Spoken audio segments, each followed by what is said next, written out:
Channel channel की अगर बाँछें खिल जाएं ऐसी लाइनों से, चैनल को समझ में आ जाए कि यही तो टीआरपी है, अब हमें टीआरपी मिलेगी तो क्या किया जाए। उमाकांत लखेड़ा जी, आप तो पिछले कुछ महीनों में इससे बखूबी वाकिफ हुए कि पहली बार हमने देखा कि प्रेस क्लब के अध्यक्ष का चुनाव हो तो वो भी इस विचारधारा पे चुनाव हो जाए कि एक सेकुलर बात करने वाला आदमी अध्यक्ष ना हो पाए। अशोक वानखेड़े जी और राजेश बादल जी जैसे आपके साथी थे जो दिन रात खड़े हुए थे, और ऐसे तमाम बहादुर साथियों ने आपको चुनाव जितवा के दिखा दिया कि देश में अभी भी सेकुलर लोग ज्यादा हैं, जिनकी सोच इस बात की है कि हम सब आपस में भाई भाई की तरह रहें।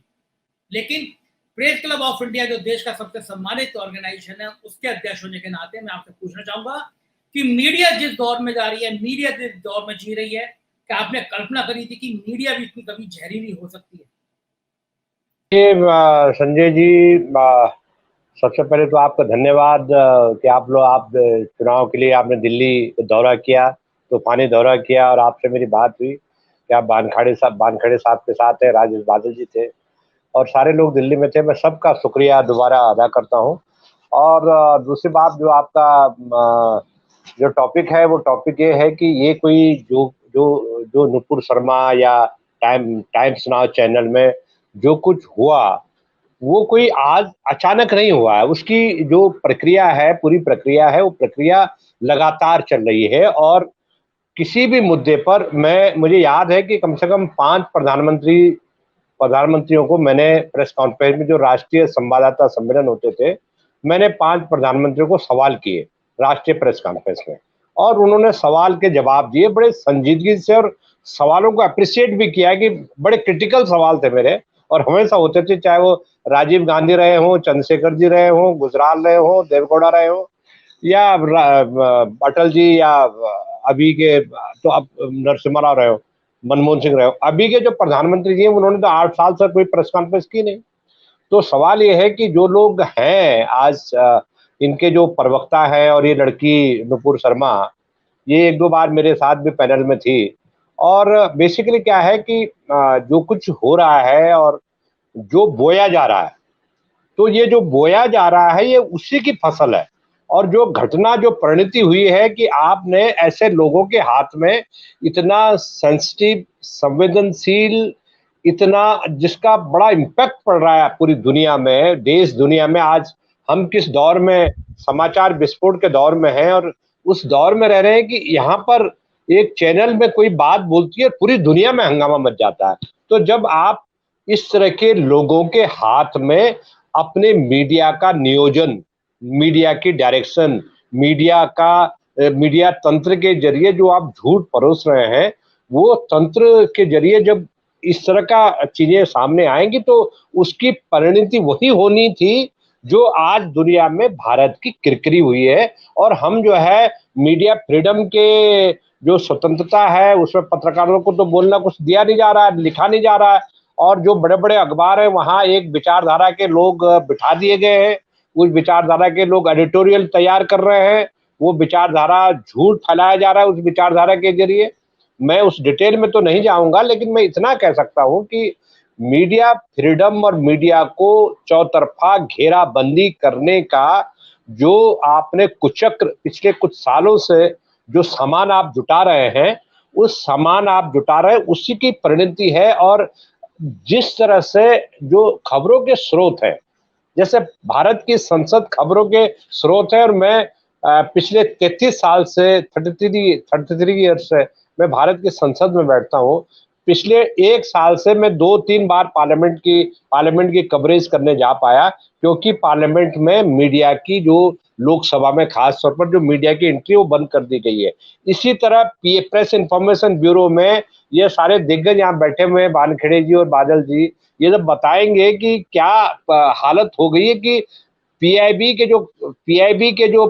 मान्यता है, उसमें पत्रकारों को भिखारी बना दिया गया है, और 4-5 कुछ खास लोगों को एक सब कमेटी बना करके कह दिया गया है कि आप इनके रहमो करम पर हैं। तो जो हालात है, वो हालात बहुत विस्फोटक हैं। और खबरों को लेकर के जिस तरह के खेल हो रहे हैं, जिस तरह की मीडिया नीति इस सरकार ने अपनाई है, और जिस चैनल की बात, जहां ये विस्फोटक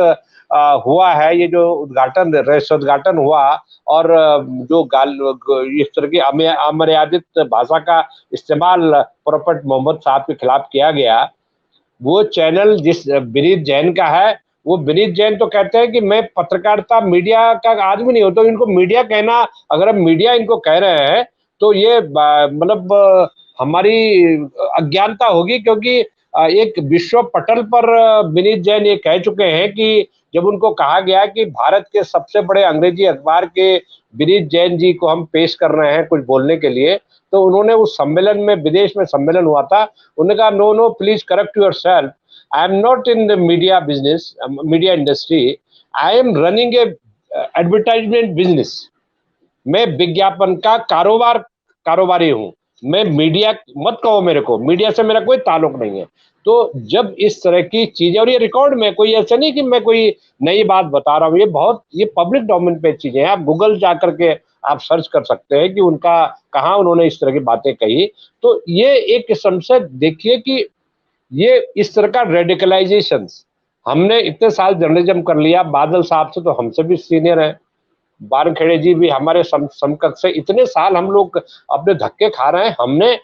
समाज का रेडिकलाइजेशन होते हुए देखा, मीडिया का रेडिकलाइजेशन का नंगा नाच पहली बार मैंने पिछले 2-3 साल से अब तक मैं देख रहा हूं, और मैंने इतना करीब से इस नंगे नाच को देख लिया कि मीडिया को डिवाइड कर दिया गया है। और ये जो टीवी चैनल है, ये टीवी चैनल में कोई फैक्ट है, कोई सच है, तो उस सच को ना दिखा करके आप बताएंगे साहब ये तो कांग्रेस के जमाने में भी महंगाई बढ़ी थी। अरे आप अपना हिसाब दो ना, आप नेहरू की और महात्मा गांधी से क्यों हिसाब ले रहे हो? आपने पिछले 8 साल से आपने उन नीतियों को लागू करने से किसने रोका था आपको? तो मेरा नेट सेल में मैं ज्यादा टाइम नहीं लूंगा, नेट सेल में मेरा ये कहना है कि देखिए, ये जो प्रोसेस हो रहा है, ये रेडिकलाइज करने का जो बीड़ा इन्होंने उठाया है, उस बीड़ा उठाने की परिणति यही होनी थी। और आगे मुझे लग रहा है कि आगे और रास्ता यह है कि सच जानने के लिए लोग किस कुएं में, किस नदी में छलांग लगानी पड़ेगी, इसके लिए कौन सच जानने के लिए क्या करना पड़ेगा। इस देश में कुछ भी अगर हो रहा है और वो झूठ को सच और सच को झूठ बनाने की जो जिम्मेदारी अगर रूलिंग पार्टी के प्रवक्ता संभाल लेंगे, और दूसरा यह है कि अपोजिशन के लिए कोई स्पेस नहीं होगा, काउंटर व्यू के लिए कोई स्पेस नहीं होगा। आपके एडिटोरियल पेज पे जो आर्टिकल्स है, वो आर्टिकल जो है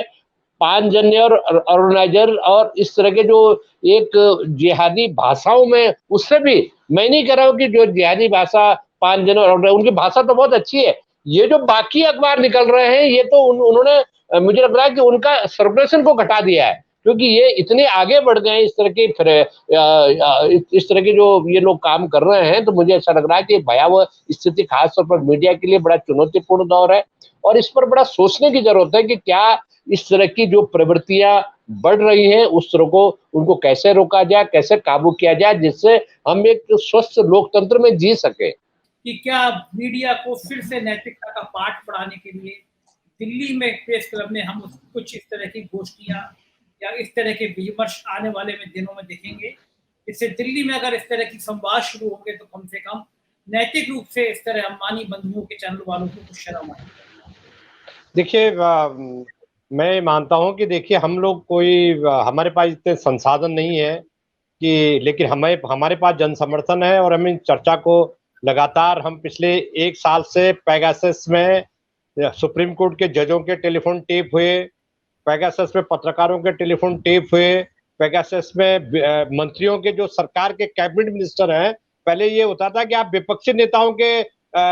टेलीफोन टेप करते थे, पेगासस में तो आप अपने साथ जो कैबिनेट मिनिस्टर या मिनिस्ट्रियां घूम रही हैं, उन मंत्राणियों का आप टेलीफोन टेप करवा रहे हैं। तो इस पर हमने डिस्कशन कराया, और पिछले साल बल्कि अपने पत्रकार बंधुओं का भी, जो पत्रकार पेगासस में नाम आए थे, उनका भी हमने, उनकी भी आप बीती वहां उनको बुला करके और डिस्कशन कराया। प्रेम शंकर झा, मृणाल पांडे, तमाम तरह के लोग उसमें आए थे, और उन्होंने खुल करके अपनी बातें बोली, इंक्लूडिंग वो लोग भी जिनके टेलीफोन पेगासस में टेप किए गए हैं। तो ये जो बेसिकली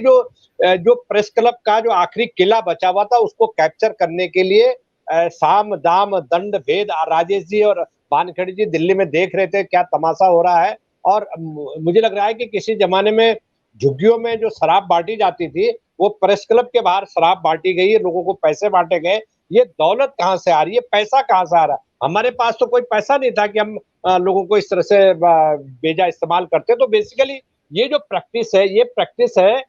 देश में जितने भी लोकतांत्रिक संस्थाएं हैं, चाहे वो संसद हो, चाहे वो सुप्रीम कोर्ट हो, मैं नाम भी ले रहा हूँ माफी के साथ,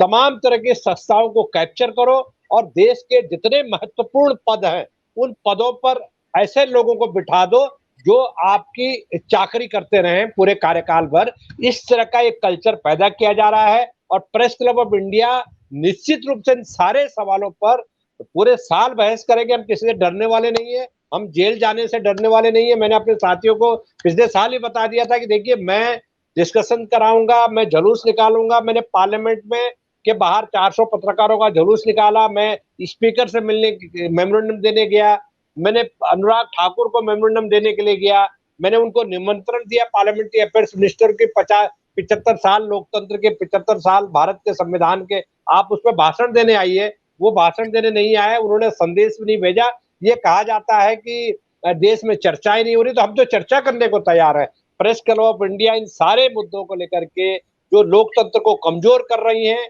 और किस तरह से एक बड़े पूंजीपतियों के पैसे से डिमोलिश किया जा रहा है पूरा जो सूचना तंत्र है और संस्थाओं को डिमोलिश किया जा रहा है जो लोकतांत्रिक भारत के संविधान आर्टिकल 19A के तहत जो भी संस्थाएं काम कर रही हैं। प्रेस काउंसिल ऑफ इंडिया, कोई भी अगर गलत काम होता है भारत की प्रेस काउंसिल में वहां शिकायत की जाती है कि साहब ये अखबार या ये पत्रकार मर्यादा का उल्लंघन कर रहा है। 1 साल हो गया भारत सरकार ने इस प्रेस काउंसिल ऑफ इंडिया, भारतीय प्रेस परिषद को डिफंक कर दिया है, उसका चेयरमैन नियुक्त नहीं किया है। भारत में जो भारत की जो लोकसभा है, जो जिसमें 543 लोकसभा के सांसद हैं, 2 नॉमिनेटेड होते हैं और कहते हैं सर्वोच्च पंचायत है, उसमें उसका सेक्रेटरी में भारत की जो मीडिया कमेटी लोकसभा है, मैं उसका सेक्रेटरी रहा हूं। पिछले 8 साल पहले सुमित्रा महाजन जी ने उसका अपॉइंटमेंट किया था मीडिया कमेटी लोकसभा। 2019 के चुनाव के बाद 2023 आ गया है, आज तक भारत में लोकसभा प्रेस एडवाइजरी कमेटी का गठन नहीं हुआ है। तो ये हालात है कि किस तरह से सरकार इन संस्थाओं को खत्म कर रही है, नेस्तनाबूद कर रही है और इस तरह के जो लोग हैं उनके हाथों, जिनको ना मीडिया की पहचान है, जिनका जो बोल नहीं पाते, जिनको बोलने की समझ नहीं है, जिनको इतिहास भूगोल का ज्ञान नहीं है, सब्जेक्ट का ज्ञान नहीं है, उन लोगों को आपने आगे कर दिया ताकि आप रेडिकलाइज करें, समाज में जहर बोएं और उस जहर के जरिए आप अपनी सत्ता को मजबूत बनाएं। इस तरह का एक परिपाटी आ गई है और ये जो आईटी सेल है और ये जो व्हाट्सएप यूनिवर्सिटी है, इस व्हाट्सएप यूनिवर्सिटी के जरिए आपने गांव-गांव में आपके मोबाइल पर आपके सबके व्हाट्सएप नंबर आ गए और आप उसके जरिए रातों रात किसी को भी हरा सकते हैं, किसी को भी जिता सकते हैं। तो ये जो परिपाटी है, इसमें जो समान विचार वाले इस देश के लोकतंत्र में यकीन करने वाली तमाम ताकतें, वो ताकतें जब तक एक मंच पर नहीं खड़ी होंगी तो अकेला प्रेस क्लब ऑफ इंडिया कुछ नहीं कर सकता, ऐसा मैं मानता हूं। ये बहस आप जारी रखें, ये चर्चा आप जारी रखें, मैं यही मेरी आपसे अपील है। बहुत धन्यवाद आपको।